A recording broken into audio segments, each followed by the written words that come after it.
Galing si Bay sa trabaho, di siya pwede magkamay dahil na ano yung kamay niya. Kaya, kutsara muna tayo ngayon ha. Bawal mapasma yung kamay natin. Yun na ang gamit niya sa snack bar.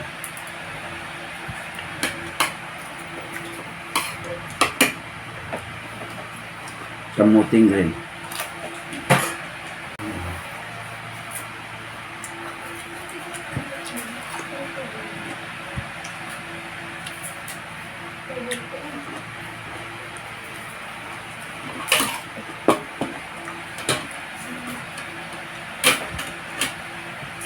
Pag kumain daw tayo sa restaurant, para alam ng waiter na tapos na tayo kumain, ganun daw yung kutsara.